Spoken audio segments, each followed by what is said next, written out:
Assalamu alaikum. Good morning, ladies and gentlemen.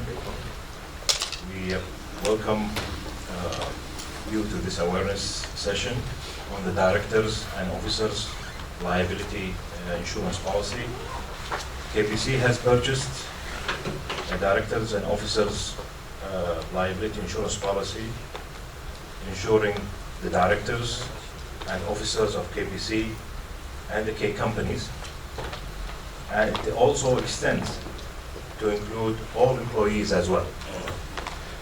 The objective of this awareness session is to provide information about the coverage available under the policy, as well as guidance on steps that should be followed in the event of a claim under this policy. This morning we have with us our Kuwait lead insurer, GIG, Gulf Insurance Group, who are represented by Mr. Ahmed Hussein.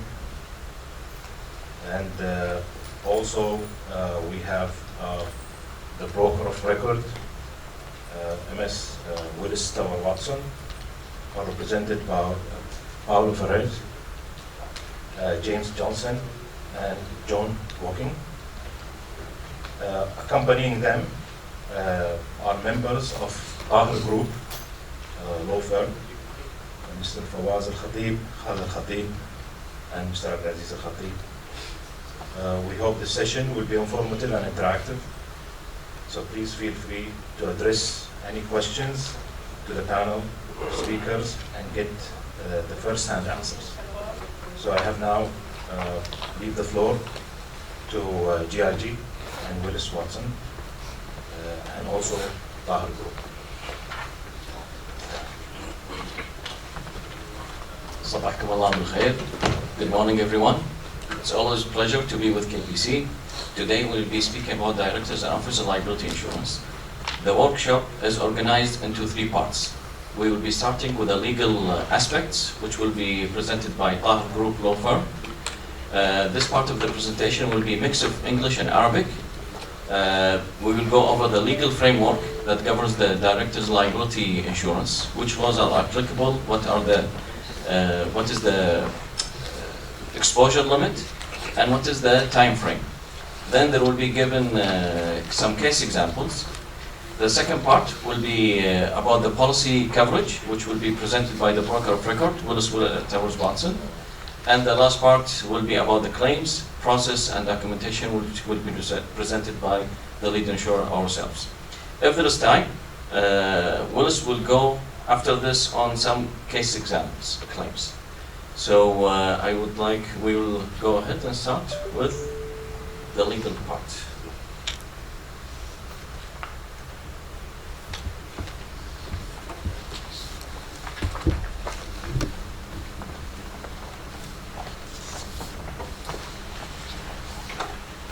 Assalamu alaikum jamia. Good morning, everybody. I'll start with the Arabic part of my speech. Then the English part I'll give it from Mr. Fawaz to give explain for it an example for some kind of case for that. So excuse me, I'll start in Arabic for the Arabic listeners. طبعا احنا الكلام اللي هنتكلم عنه الآن مسؤولية أعضاء مجالس الإدارات للشركات. هذه المسؤولية اللي رسمها القانون ووضع لها أطر معينة، وراح نتكلم طبعا عن مفهوم المسؤولية أعضاء مجلس الإدارة والأطر القانونية التي يستند لها أو تستند لها هذه المسؤولية، وأنواع المسؤولية والقوانين المنظمة لهذه المسؤولية. بداية سئلت أنا حقيقة بالأمس من أحد الأفاضل عن علاقة الشركات التجارية وروابطها. ليش أنا أتكلم عن الشركات التجارية وهل هي مرتبطة في مواضيع الشركات النفطية أو شركات التي الدولة فيها أو تملكها الدولة؟ وهذا حقيقة جعلني أبتدي بتوضيح نقطة معينة حتى تكون واضحة أمام الجميع، وهي أن الشركات التي تساهم فيها الدولة بنسبة 25% وأكثر تعتبر أموالها أموال عامة. 25% وأكثر أموالها أموال عامة. وأيا كانت نسبة مشاركة الدولة في أي شركة حتى لو 1%، تجعل من موظفي هذه الشركة في حكم الموظفين العامين ويعاملون على هذا الأساس. الموظف العام يخاطب بهذه الشركات وتطبق عليه طبعا الأحكام والقوانين اللي تتعلق بالموظف العام، بما فيها من نوع من التشديد والرقابة التي تجعل القانون يكون يمكن أكثر شدة حتى في توقيع العقوبة بحالة مخالفة أي جزء في هذه الشركات. بالتالي لما نتكلم عن مسؤولية أعضاء مجلس الإدارة في الشركات، لأنه القواعد اللي موجودة في قوانين الشركات وقوانين التجارة والقوانين اللي تنظم هذه المسألة هي قواعد عامة تشمل حتى الشركات النفطية. فبالتالي من هذا الباب أنا أشرح ما يتعلق في مسؤولية أعضاء مجلس الإدارة في هذه الشركات. شنو مفهوم المسؤولية؟ أعضاء مجلس الإدارة في أي شركة والمدراء التنفيذيين كذلك هم بحكم وجودهم في هذا الموقع اكتسبوا صفة، وهذه الصفة تحملهم مسؤولية بأن يتولوا إدارة هذه الشركات وفق الأطر القانونية وبما لا يخالف التشريعات ولا يخالف القوانين التي توضع بالذات مع المدراء التنفيذيين. وإضافة إلى القانون هناك شروط أيضا توضع في العقود المتعلقة بالمدراء التنفيذيين يتوجب عليهم التقيد فيها. هذا جعلهم في وضع معين يجب أن يحافظوا على هذه الشركات وإدارتها الإدارة السليمة حتى يحققوا الاطمئنان للملاك أو المساهمين في تلك الشركات بأن هذه الشركات تعمل بصورة صح ولا تخالف القانون. وأيضا تكون حتى لا يشعر هؤلاء بأنهم بمفازة أو ببعد عن المساءلة القانونية، فبالتالي قد يجعلون ذلك يفعلون ما يحلو لهم، وهذا طبعا يؤدي إلى سلوك خاطئ ممكن أن يضر في هذه الشركات ويضر بملاكها أو مساهمينها في نتيجة هذه التصرفات. المسؤولية طبعا في هذه الشركات قد تكون مسؤولية شخصية تتعلق بشخص بذاته من هذه الإدارة، سواء كان مدير تنفيذي أو عضو مجلس إدارة أو رئيس مجلس إدارة، أو تكون تضامنية، وهي الأساس أنها تضامنية بين هؤلاء الأعضاء في كل ما يتخذ من قرارات قد تكون خاطئة أو مخالفة للقانون أو مخالفة للتعليمات أو النظام الأساسي أو مخالفة لقرارات الجمعية العامة، حتى يكونوا لديهم إحساس بأنهم يجب أن يراعوا تلك الأمور ولا يتجاوزوها بأغلب أكثر منها. المسؤولية جماعية لهؤلاء الأعضاء، ما لم يعترض البعض أثناء نقاش أي موضوع قد يجد فيه ما يخالف النظام العام، قد يجد فيه ما يخالف القانون، قد يجد فيه ما يخالف اللائحة، قد يعتبره إهداراً لحقوق الأقلية في هذه الشركة، يجعل هذا الأعضاء بالمساءلة يجب عليهم في هذه الحالة كأعضاء أن يثبتوا اعتراضاتهم على كل ما يتخذ من قرارات في محضر الاجتماع الذي يوضع لهذا الغرض، وفي هذه الحالة يستثنوا ويستبعدوا من المساءلة اعتبار أنهم أبدوا اعتراضهم على هذا التصرف من قبل مجلس الإدارة. ما هي الأطر القانونية للمسؤولية؟ هناك المسؤولية القانونية، هناك المسؤولية العقدية، وهناك المسؤولية الأخلاقية. المسؤولية القانونية اللي هي تنظمها القوانين، واحنا القوانين اللي تنظم هذه المسألة عندنا بالنسبة للشركات قانون التجارة، قانون الشركات التجارية، قانون السجل التجاري، قانون هيئة أسواق المال، وجميع اللوائح التنفيذية لهذه القوانين بما فيها من التزامات واشتراطات تستوجبها في أداء مهامهم في إدارة الشركات.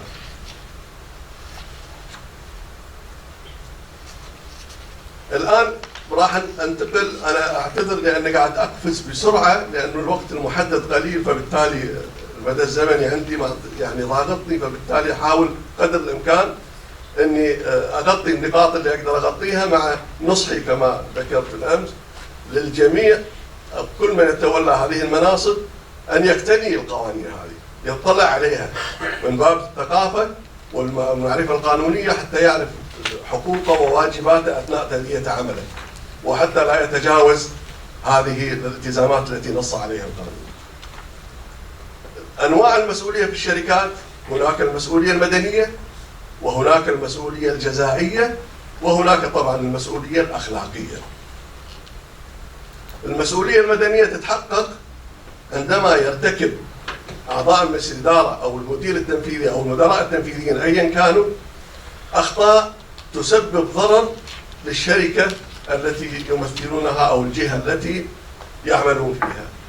إذا ألحقت هذه الأمور ضرر في هذه الشركة، هذا يجعل من حق الجهة نفسها ومن حق كل متضرر الرجوع على أعضاء مجلس الإدارة أو المدير التنفيذي متخذ القرار بالتعويض المادي لتغطية الضرر الذي لحق بهم. نعم.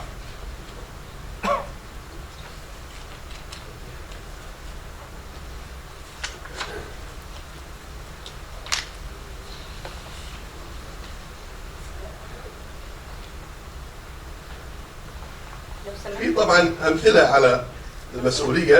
في سؤال، أنت قلت إنه على الأعضاء، تطبق على الأعضاء وعلى الأعضاء المنتدبين، أوكي؟ ساعات صاحب القرار التنفيذيين في بعض الأحيان يكون اللي مطبق أو الموقع على القوانين شو اسمه الأجريمنت أو الكونتراكت يكون مثلا ما نقول يكون تيم ليدر أو مانجر. هل هذا راح يتول افكت التيم ليدر؟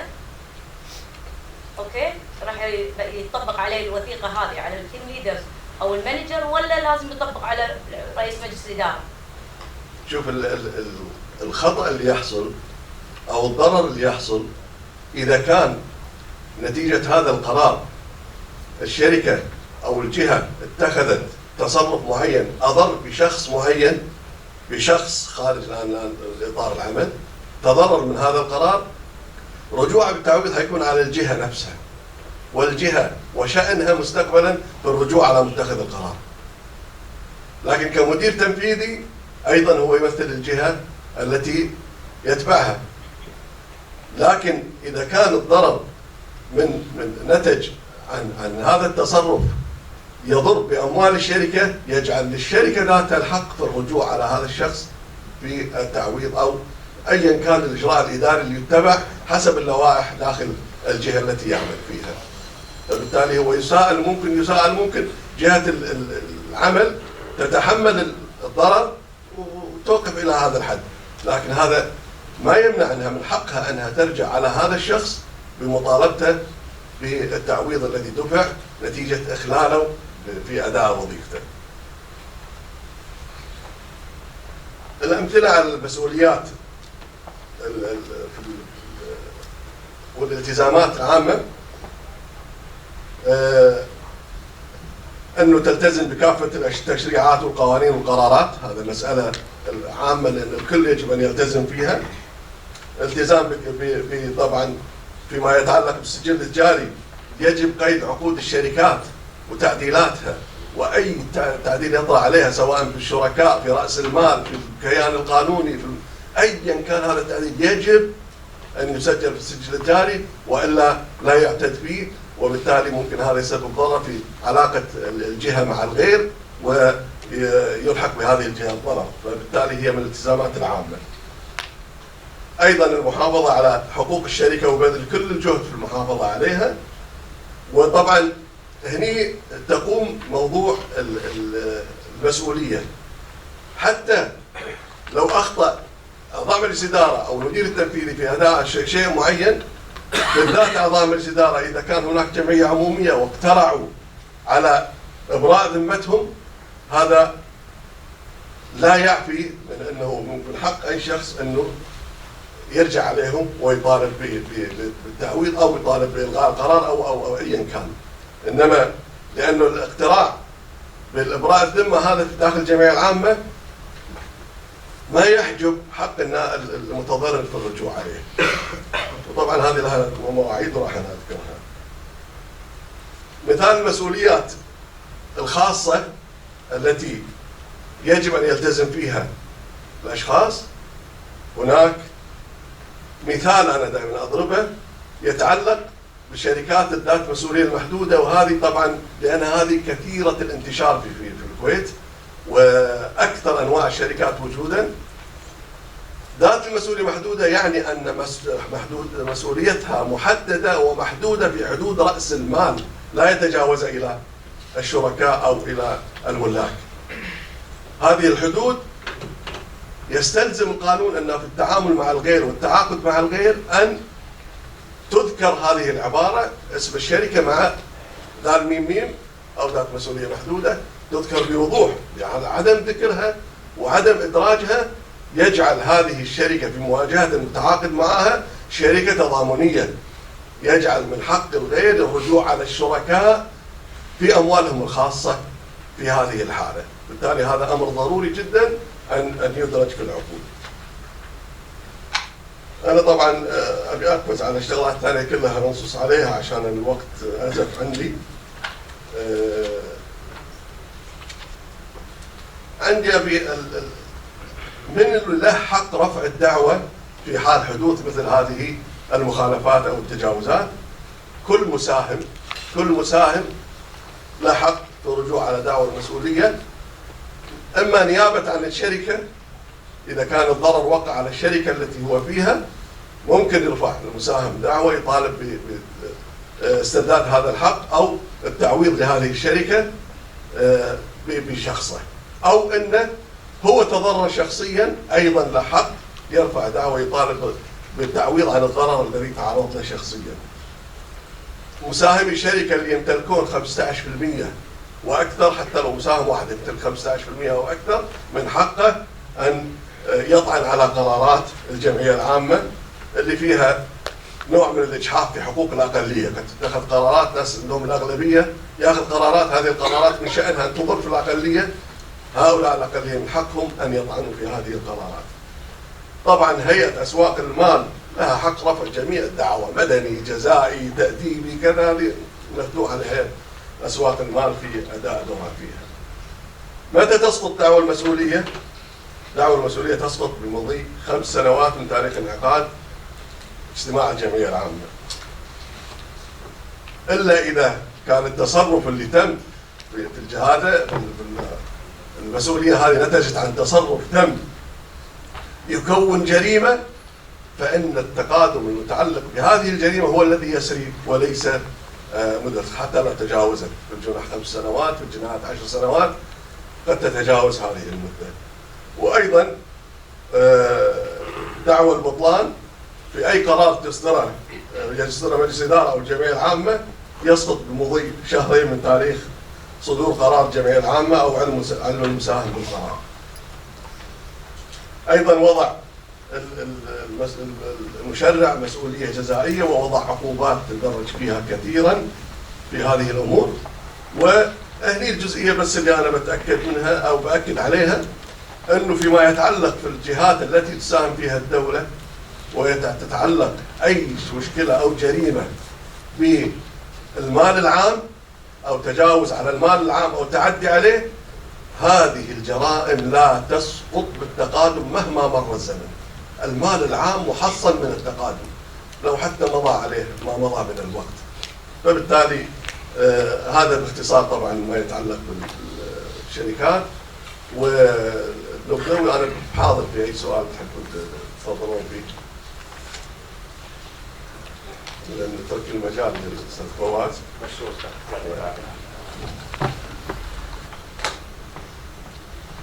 I'll just recap to give you a brief about what Mr. Khalid said already regarding the corporate liability, director's liability, but specifically to managers and executives, because I assume you could be one of them. So in KPC, KOC, and all the subsidiary companies, the corporate law plus the criminal law is applicable to those companies. This means all the managers, executives, when they sign contracts, they could be under the risk of litigation or compensation because of different laws that cover their work.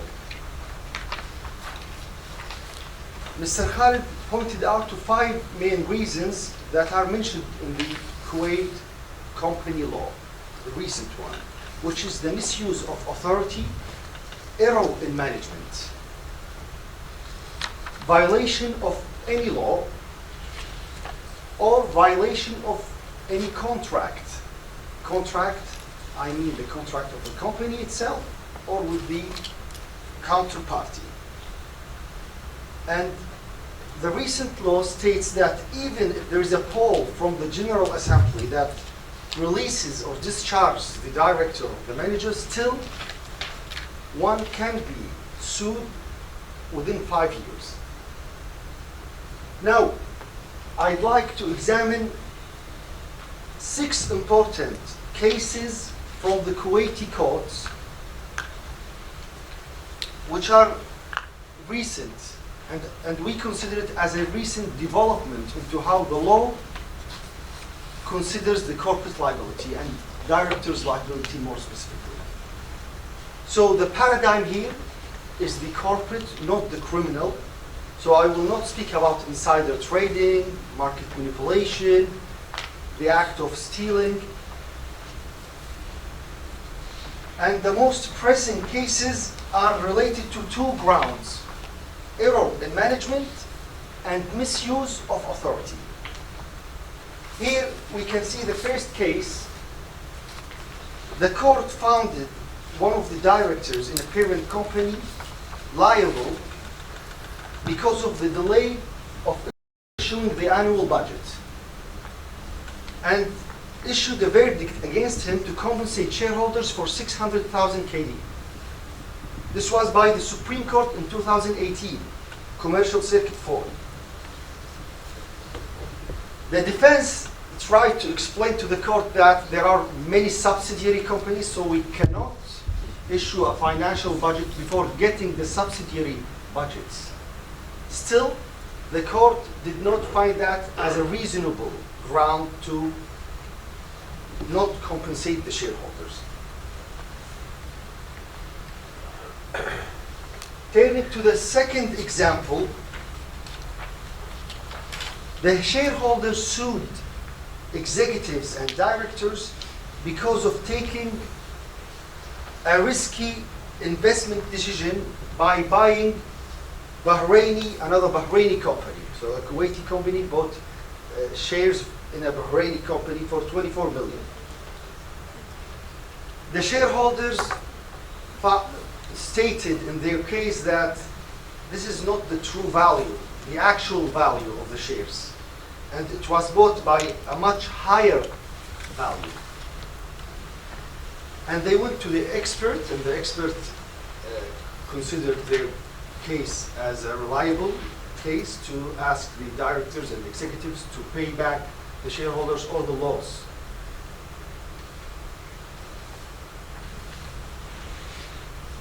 The third case is related to another company who signed a contract to invest in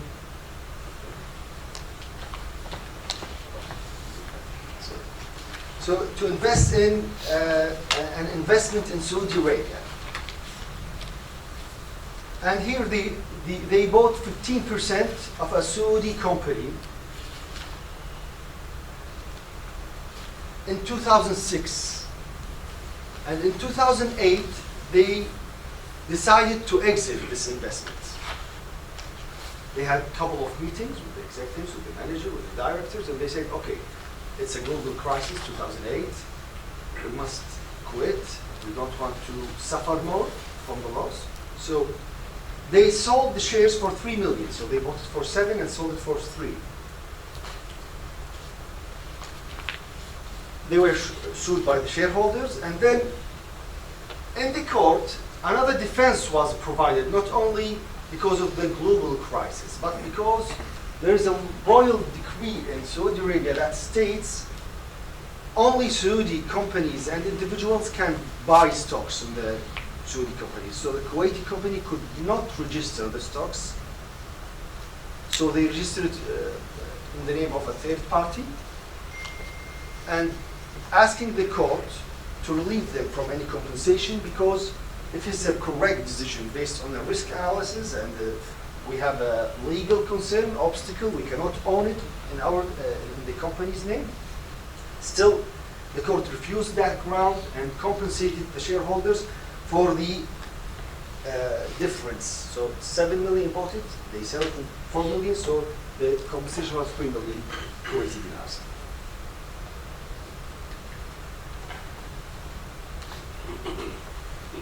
The fourth example was related to a court of appeal in Kuwait. The case is still studied by the Supreme Court. They did not issue their point of view, their decision. And the issue was a delay and negligence in the debt collection. So, the company successfully collected 46% of the debts, and the 54%, the rest, they could not collect it because of many reasons. They say there is no liquidity in the market. We try to claim, we try to file the cases in the courts. The court refused such claims, stating that you did not do enough, and compensated again the shareholders, asking them that this is against your duty of care. Now, before moving to the limited liability example, the language that the court uses, the terminology that the Kuwaiti court uses to find whether directors or executives liable for their acts is, they usually state the defendants engaged in a high volume and high risk business, while they should have been taking reasonable care while performing, respecting their duty of care. This is repeated in 7 verdicts in recent years.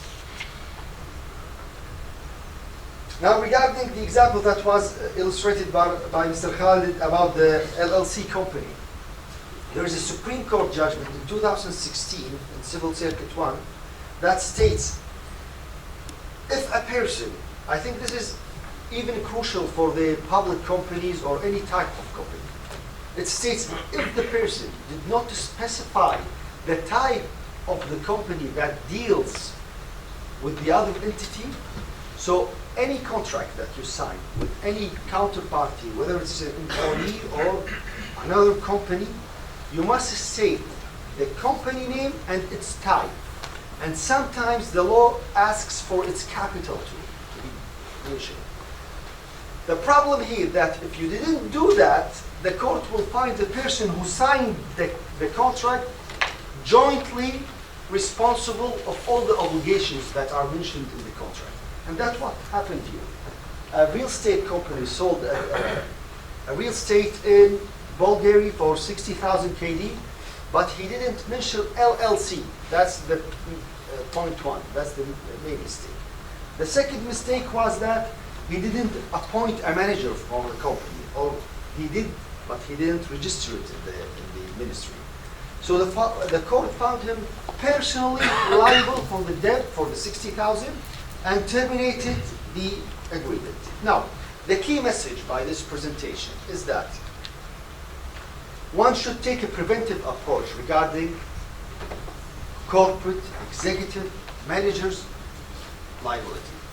This is through making sure that there is in-house legal opinion about the contract, its terms. Second, a law firm legal opinion to get the practical perspective with the theoretical one. Third, to have a good insurance policy. When things go wrong, they would be covered. For 50 years in the law firm that I've worked with, it has a 50 years experience, I only worked for 10, but we found many times respected directors having arrest warrants or executives because of mainly civil liability, because of the use of their authority. Thank you very much. And if you have any questions, we are really happy to answer. Thank you. Thank you, Tahir Group Law Firm. Appreciate it. Now, if you have any questions, otherwise we'll move to the second part of our presentation, which will be presented by Willis Towers Watson. Gentlemen, the floor is yours.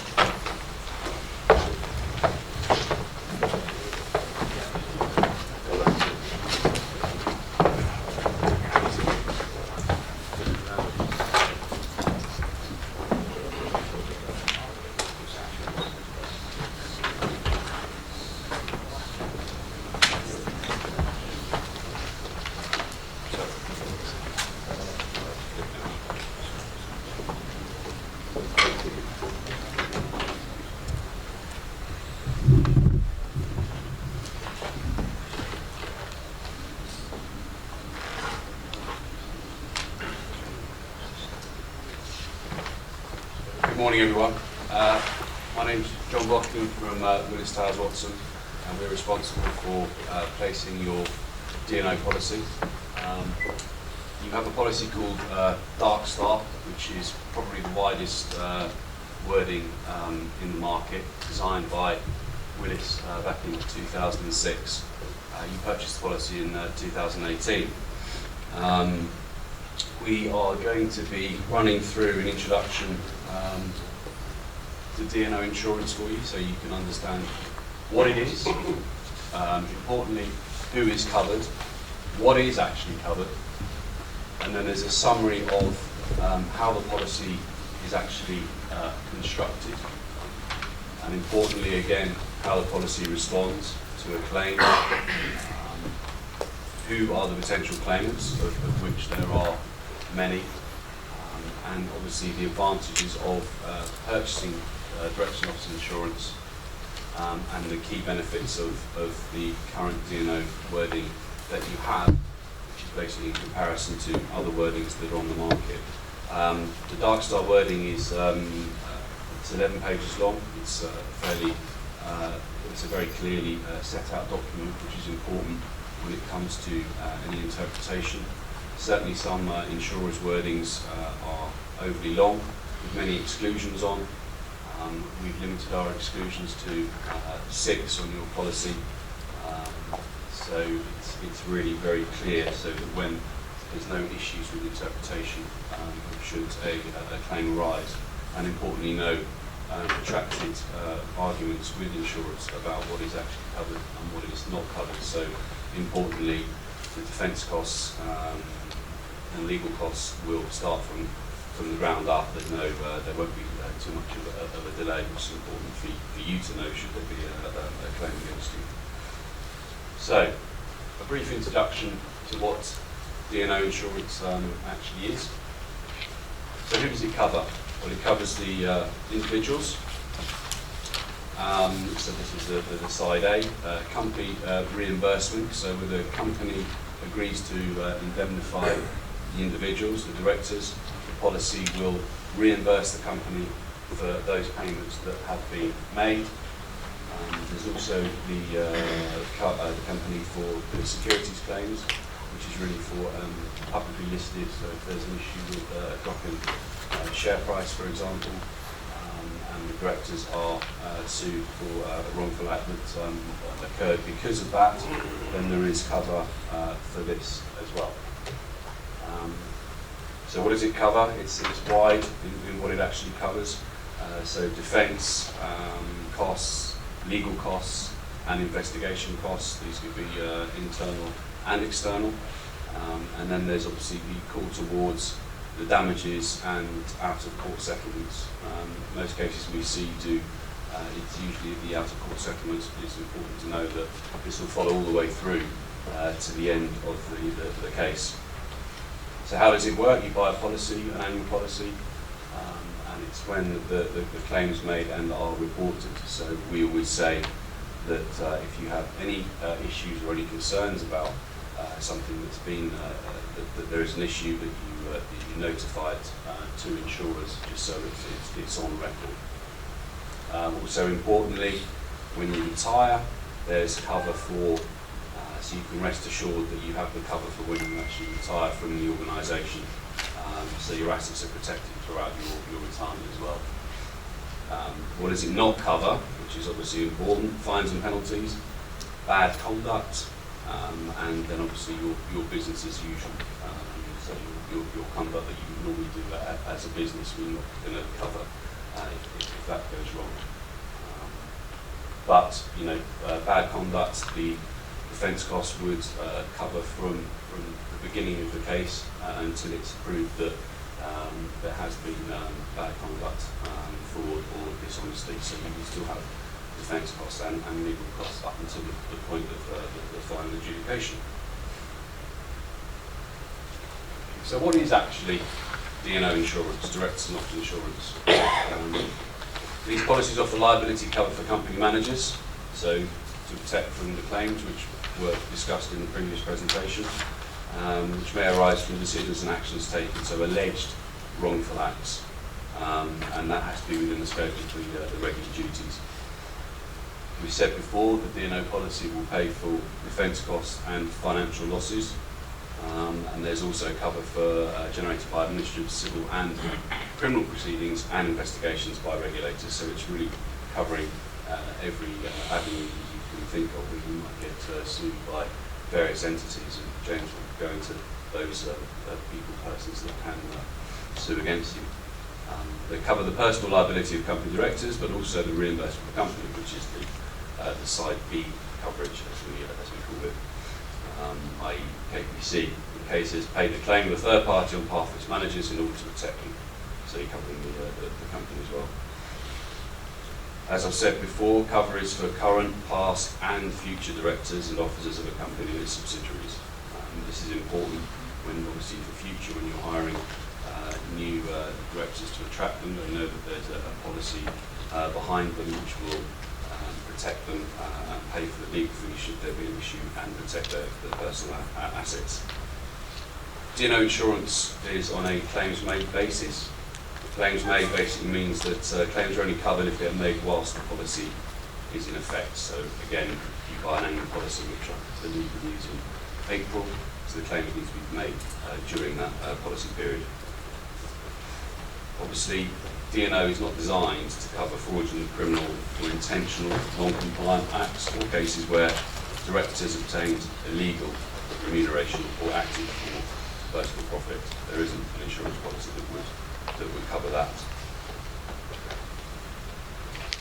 As I alluded to before, there are three parts to directors and officers liability insurance policy. One is called Side A. So your policy requires personal asset protection should the company needs indemnification. So the company agrees to indemnify you, but it may choose not to or not be able to in certain jurisdictions, or if the company has gone insolvent and is again unable to pay. And obviously you may be personally liable for the costs and damages. Then there's the Side B for the company.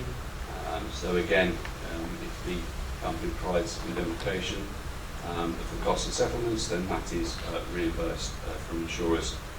And Side C is for the entity, which is the securities claims. The Dark Star policy doesn't actually set out Side A, Side B, Side C.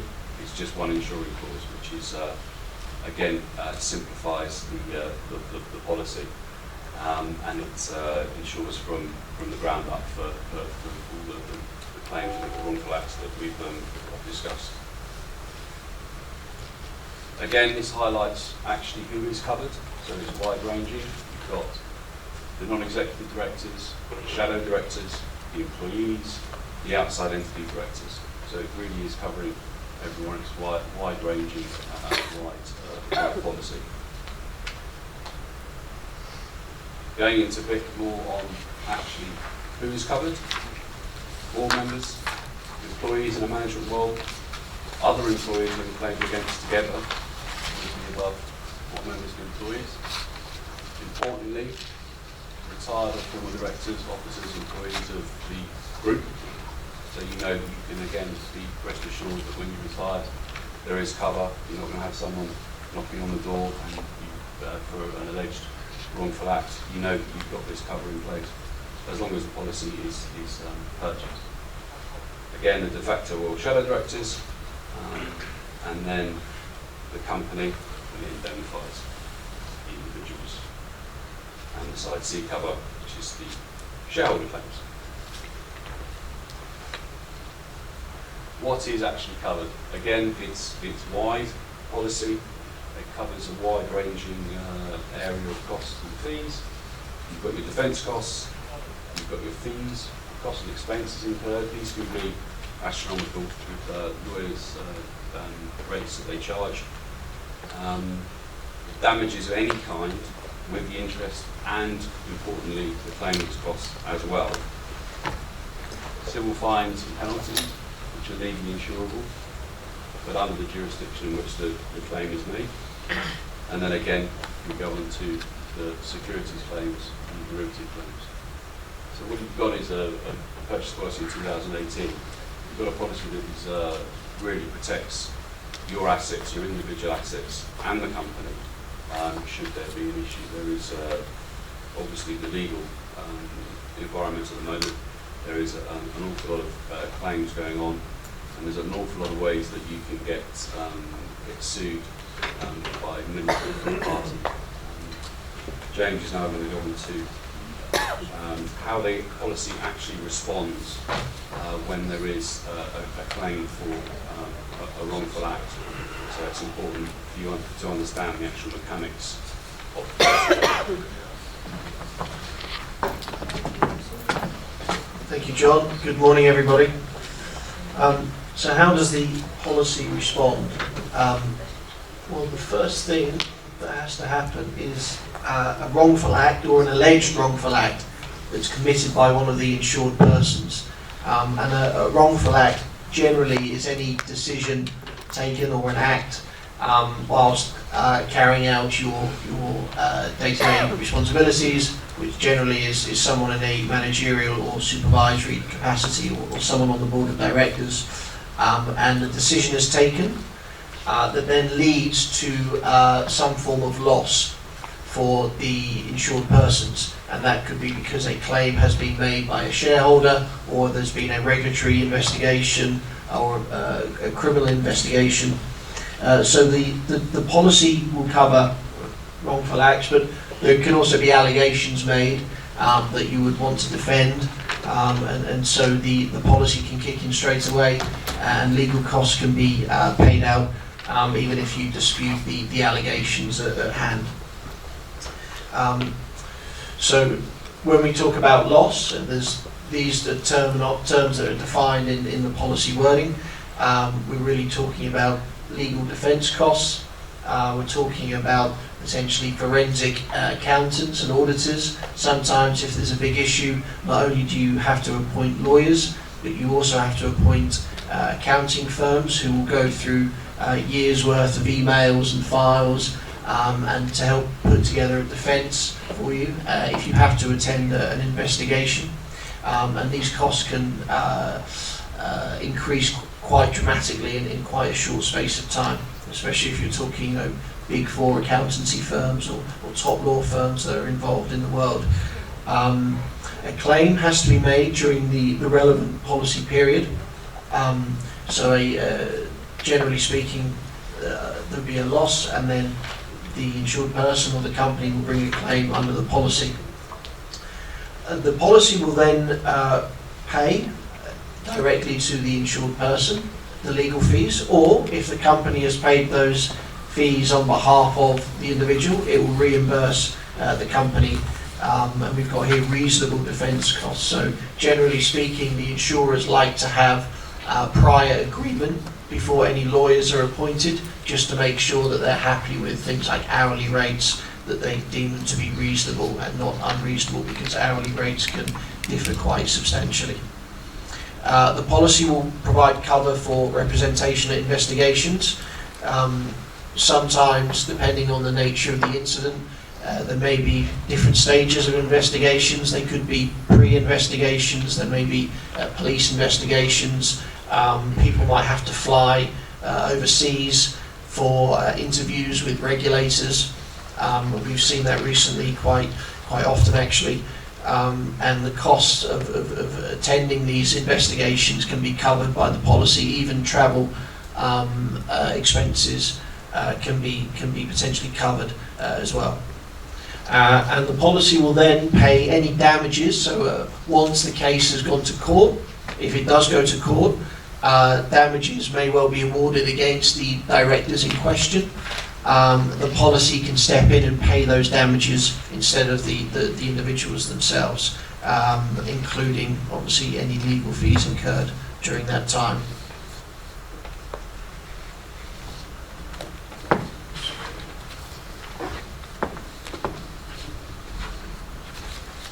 So as John mentioned before, there are a number of different third parties and stakeholders who could bring claims and legal action against directors, managers, and potentially any employee of the KPC group.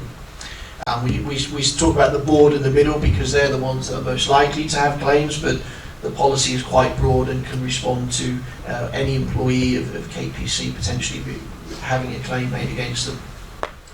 So claims can be brought by a number of entities. I think the main ones that we see are either shareholders. So if there's been a drop in the value of the share price, or they feel that the value of their investment has declined because of decisions taken by the management, and it's hurt their investments, they may well want to bring legal action against the individuals in question. The other main area where we see D&O claims emanating from is regulators and governments. And regulators around the world over the last 5 years in particular have become quite aggressive. You know, you have in the United Kingdom the Serious Fraud Office, which is increasingly investigating firms not just within the UK but overseas firms that may have very small ties to the UK. You know, the US's Department of Justice has always been able and willing to investigate entities all around the world. But certainly other regulators as well. The European Union has introduced a lot of regulations over the last few years, and in this region as well there are more and more regulations coming into force, whether that be data protection regulations or environmental liability or corporate governance regulations. They're only going one way, and that's increasing, so it's becoming more important to take into account all of these factors. There are other entities that can bring claims. You know, it could be creditors if there are unpaid bills. The company's gone insolvent, they may seek to reclaim any bad debt from the insured persons and the estate of the directors. And it could also be employees. So if an employee is dismissed for some reason, they feel they've been discriminated against, they may bring a case in the local labour court because of wrongful dismissal, discrimination on the basis of age or gender or what it may be. So there are a number of different areas where D&O claims can emanate from. I have So, a question. Is it okay if I ask a question now, or Sure, absolutely. Since we're on the claimant and the previous slide about the assured, you mentioned that the employees are also insured, but is it restricted to employees who are on the managerial role, or is it anybody? I mean, generally, a normal, conventional, off-the-shelf wording will only cover people in a managerial role. KPC's policy has been broadened and it covers any employee. Okay. And with respect to the claimant, for case something like if the company sues the employee, the employer sues the employee, is that a potential coverage under this policy? Yeah, so we were just going to come on to it, but yes, it is covered. And Okay. the policy, so the way to think of a directors and officers policy is a little bit like a medical or employee benefit policy. The company is buying it on behalf of the individuals and the directors and the employees. It's not buying it predominantly for its own benefit. So it's different to other types of insurances like property and liability, where the company buys it to protect itself as a legal entity. The company's buying it on behalf of the insured directors. And for the most part, you have claims made against the individuals from third parties, regulators, shareholders, etc. Sometimes the company may bring an investigation, internal investigation, or a claim against a former employee or a current employee if they feel there's been wrongdoing of some sort. Okay, the background of my questions is that I'm an insurance officer for Cookback, and sometimes I get a question like this. So perhaps we're in an asset acquisition situation where confidentiality requirements are very strict. And for instance, we as an individual employee sign a CA, a confidentiality agreement, and we accidentally forward project information to Mr. John of outside the Cookback company, and the company gets sued from the seller for the breach of confidentiality agreement, and company sues the employees for any subrogate, any damage. So in that case, the employee as an individual is protected under this? I think so, John. Yeah. I would say so, yes. Okay, that's very good to know. Okay, Yeah. thank you very much. Obviously, it goes to court. The court might find that person Yeah. not liable, but yes. At least the employee as an individual would have protection for defending Yes. himself. Yeah. Okay. Yeah.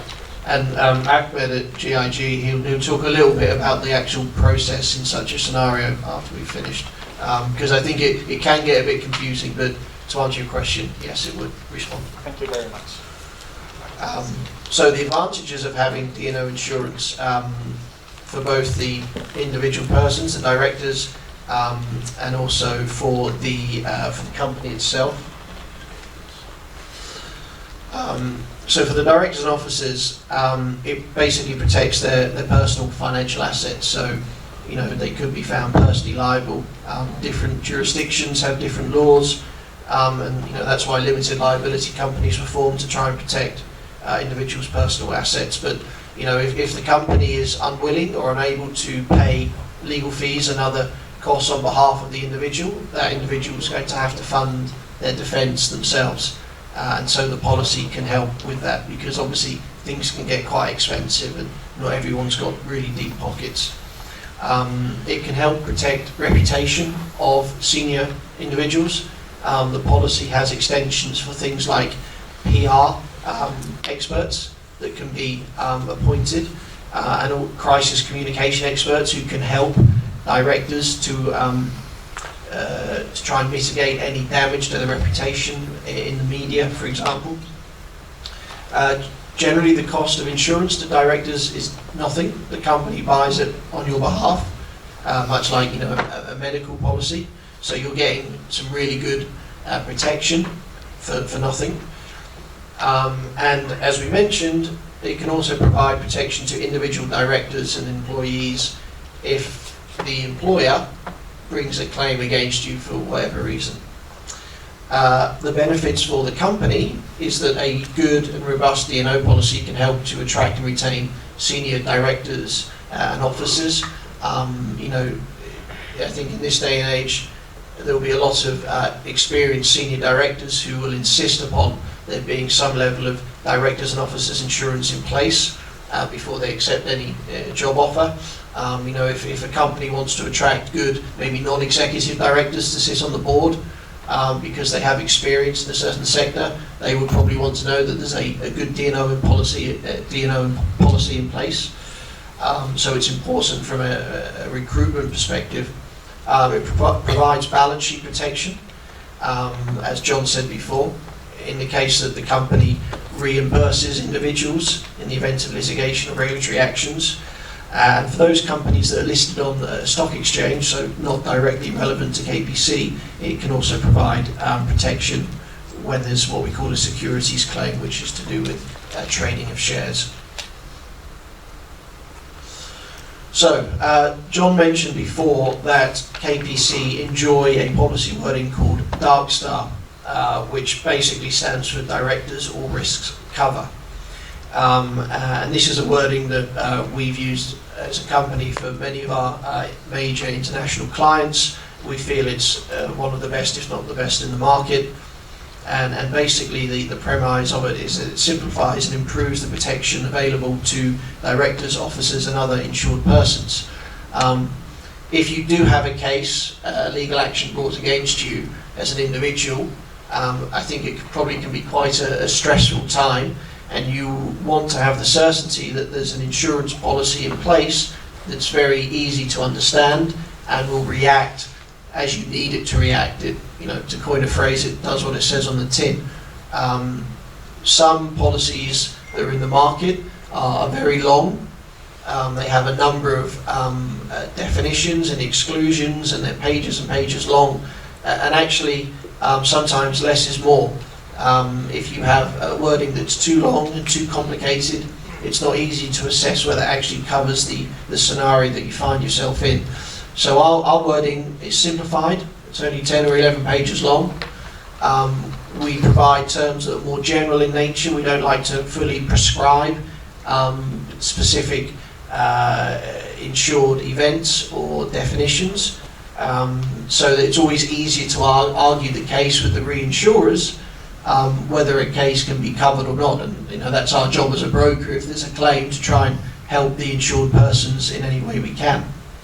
So as John mentioned, and this is getting a bit technical, so I won't dwell on it too much, but there's a single insuring clause which covers the directors and officers. So sometimes with conventional wordings, they have multiple insuring clauses, side A and B, and the insurers may take some time to deliberate whether an event is a side A or a side B issue, and it can all get very complex.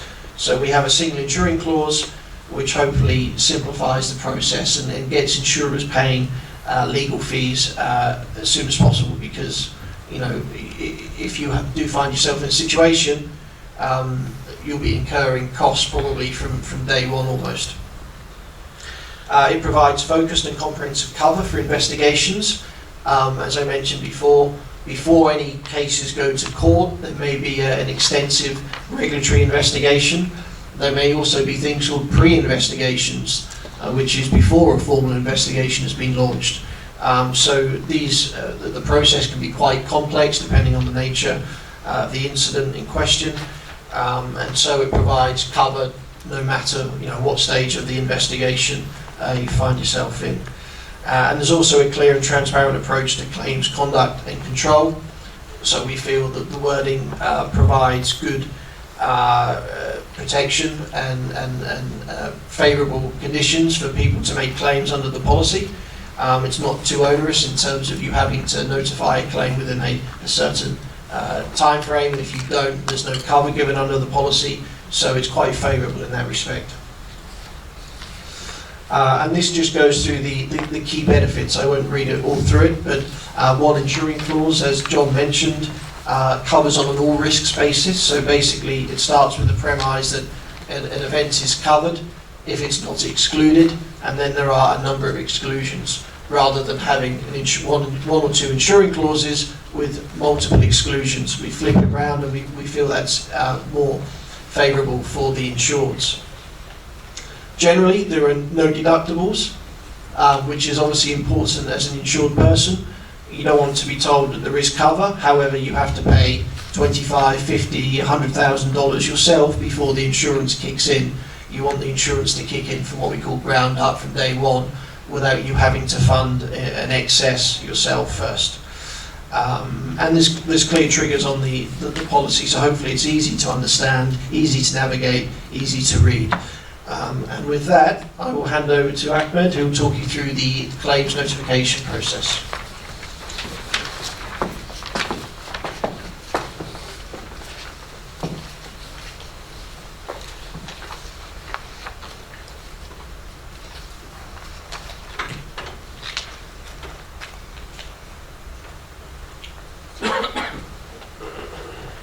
Good morning, everyone. Good morning again.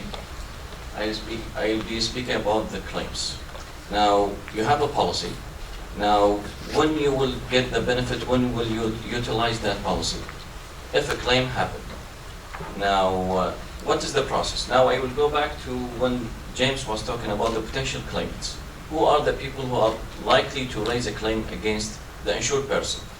You have government, regulators, suppliers, customers. All these people are likely to raise a claim. As far as the claim is concerned, we classify the claimants into two categories. All the claimants against the insured person and the company itself.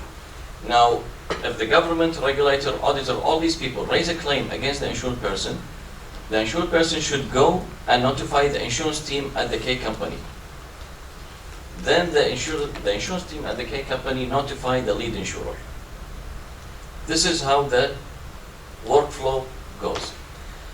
If the company, like the gentleman over there said, if the company goes and sue me as an insured person, as an employee who made some wrongful decision, then there will be there will be people who say, okay, how will I notify the company of a claim when they are suing me at the same time?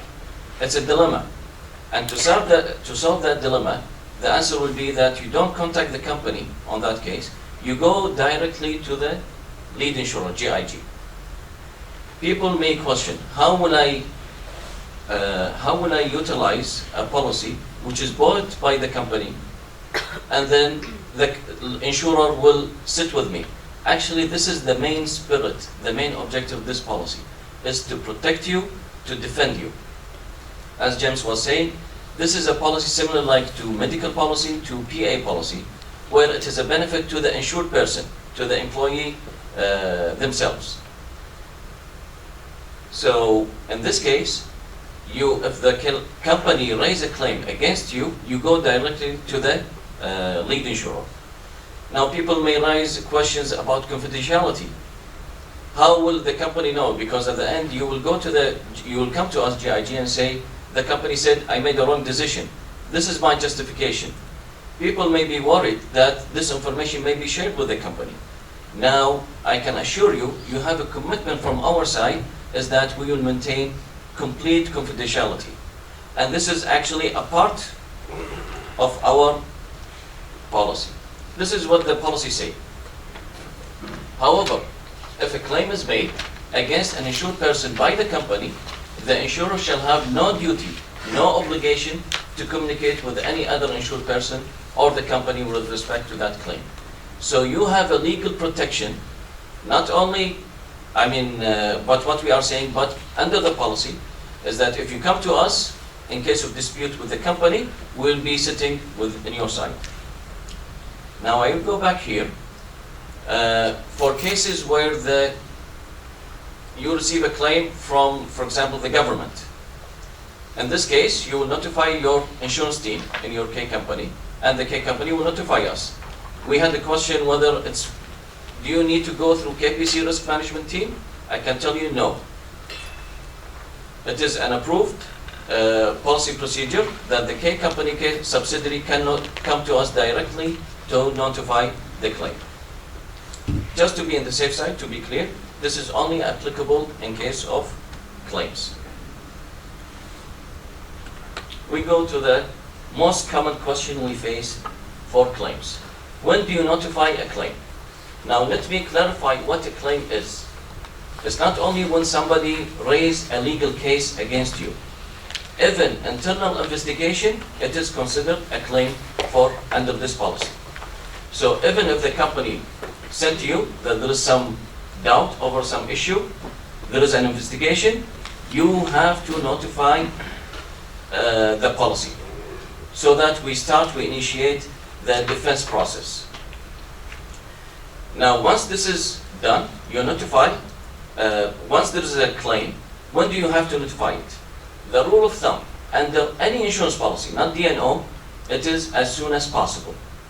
Now, the wording in the policy says, as reasonably practical, becomes aware of. However, with any insurance policy, there is always a catch. The catch here, it should be no later than 90 days from the expiry of the policy. Your policy, the anniversary date is 22nd April. So any claim made during this period against you, it has to be notified as soon as possible, but no later than 90 days. Another important point to take into account, suppose the policy expired by 22nd April, you receive the claim 21st April. Maybe it's weekend, public holiday, whatever, there is a delay in receiving the claim, you have 90 days to submit that to the insurance team or the lead insurer. Okay, now there is a claim, you notified it. What is the next step? The first step, as we said, this policy does not cover only the award, the settlement by the court, but also the legal defense cost and the legal presentation. So as part of the legal presentation, we'll be appointing a lawyer. So who will appoint? You as an insured person or us as lead insurer? The way we like to think about these claims is that it is a teamwork, a joint effort. So you cannot decide by yourself, and us, we cannot decide also for you. We have to discuss, it's a joint effort. We are at the same boat to defend this claim. So what happens, although it's a joint work, but you will take the lead. The insured person should, when he notified the claim, he say, I prefer to deal with office law firm X or another one Y. This is the company I feel comfortable, or I worked with them in other cases, and this is how much they will charge. Then the lead insurer will review, we will see if it is reasonable, not. If it is, we will say, okay, go ahead. If not, we will give you alternative. At the end, we both, as insured person and lead insurer, should reach a joint decision on the appointment. And this is what's written in the policy. It says, the insured shall obtain the prior written consent of the insurer. It is very critical, before you make any decision, as I said, it's a joint effort. You obtain our agreement. However, you have the right to nominate, and this is what it says. The insurer agreed that the insured shall have the right to select lawyer of their own choice, subject to insurer's approval. The points written here are part of your policy. Now, in the event of an actual or potential conflict of interest, suppose there is a case which involves 3 or 4 insured persons, one in department X, another in another department, you can be assured there will be no single lawyer for all of you when there is a conflict of interest. Each one is entitled to a lawyer provided there is no conflict of interest. Clear till now? Excuse me. Yep, تفضل محمد. There is, regarding the lawyers, each company or K companies have their consultant or lawyers outside the company, our partner. For example, for the courts and whatever. We have to refer to you to ask you, this is the appointed lawyer, or because it's, we know it, that's this our lawyer, we have to contact him directly. Now, let's go back. What type of claim are we talking about? If the claim is from the government or supplier, creditor, then the insured person will notify you as insurance team, and then you say, Ahmed, to defend our employee, we have a legal consultant. This is who we work. Now, if the employee is comfortable with that, you tell me, Ahmed, this is the case. The insured person is happy to go with the K company legal consultant. Can we go ahead? Then we say yes or no. Now, if the company is suing the employee, then in this case, your legal consultant will be suing the employee. So we cannot use that. So the insured person should tell us who's their personal legal consultant. Okay? Question, Please, further. do you have a lawyer approval list? No. You don't have a No. It depends. We will see. We'll review the law credentials, the law cost, the law firm cost, and then we will come back to you. But for sure, we don't only see the cost. The ultimate priority for us will be protecting you, to make sure the case is defended and there is no liability on your part. Because if you are found liable, we will have to pay you, which we don't want. So our main objective is to defend and make sure there is no liability on your part. With that, we are also reimbursing, we are paying for your legal fees. But you will not insist for certain or somebody you know. As of now, there is no approved legal law firms in the policy. Because it's So it is law. on case-by-case basis. لو سمحت تفضل. في العربي مثلا تفضل. هي احنا نوع الكليم ممكن يبدا الكليم في تحقيق داخلي داخل الشركه عدل. بعدين تحول نزاهه تحول نيابه وبعدين محكمه. حلو. هل البوليسي كفرز كل هالمراحل هذه؟ الوثيقة تغطي من بداية التحقيقات الداخلية. هذا تقدر تكون بالضبط، وأنا قلت من البداية التعويض مو شرط إنه يكون في قضية قانونية قدام المحكمة. حتى لو راحت المخفض تحقيق مع المحقق احنا نبدي. صار تحقيق داخلي من ديوان محاسبة، المحاكم التأديبية، احنا شغلنا يبدي من أول لحظة يوصل لك خطاب إن ترى في قضية معينة فيها شبهة غش، سوء إدارة أو ما شابه. حتى لو كانت مثلا مسوي اللجنه داخليه، تحقيق داخليه، كل الممبرز اللي فيها يعني حطوا مجموعه من شو اسمه الموظفين داخل هذه اللجنه، هل يتعوضون على البيردة؟ ما فهمت السؤال محمد. يعني مثلا الحين سووا لجنه تحقيق داخليه، الاكسبنسز حق لحضور كل واحد من الممبرز داخل هذه جزء من اللجنه. الديفنس كوست. نعم. جزء من يندفع. الديفنس كوست. The defense cost will legal presentation will start from the internal investigation. عباس أنا طراوالي هذا إذا رغب الموظف إنه يكون يعني في محامي مثلا. بالضبط. عدل. يعني هو بناء على رغبة الموظف. بالضبط. بالنهاية هو مثل ما قلنا هو جهد مشترك، عمل فريق. لا هو المؤمن له يقدر يتخذ قرار ولا شركة تأمين تتخذ قرار. لازم الطرفين يوصلون إلى اتفاق إن شلون يتم الدفاع عن هذه التهمة. في الكويت احيانا اللجان الداخليه في الشركات او في الوزارات قد تقرر الشخص انه ما له حضور للمحامي، المحامي امام التحقيقات او امام المحكمه، ومع ذلك ياتون المكتب يقولون هذا الوضع، هذه الاوراق شنو افضل رد اقوله للجنه. بالضبط. فقد يكون في ليجل كوست او ليجل ديفنس استشاره. بالضبط. وضحت الصورة؟ انزين. هذا بالنسبة حق تعيين المحامي. Important notes. Very critical to take into account. If a lawyer is appointed, you as insured person and your lawyer should furnish and cooperate fully with the lead insurer. Which means any step that happens, any claim form, any decision should be furnished and shared with the lead insurer. You cannot say this is confidential, I cannot share with you, because ultimately the lead insurer will pay the claim. So you cannot hide something which ultimately may put us, we have to pay for something without knowing. So when you appoint the lawyer, it should be clear that your mandate is to work with the insured person and my insurance company. Excuse me? Yes. I would assume that you will have a confidential agreement with the insurer. Confidentiality agreement with the... So if I give you that personal which is confidential, you should sign like a confidential agreement. We are prepared to sign a confidentiality agreement. And as I said, I showed you a paragraph in the policy. We are committed to confidentiality. And if there is Is any... the lawyer going to sign it? Sorry? Is the lawyer going to sign the confidentiality with KPC? I mean, the lawyer whom we are The lawyer appointing. has nothing to do with the company. Okay? Now, the whole policy is for the insured member.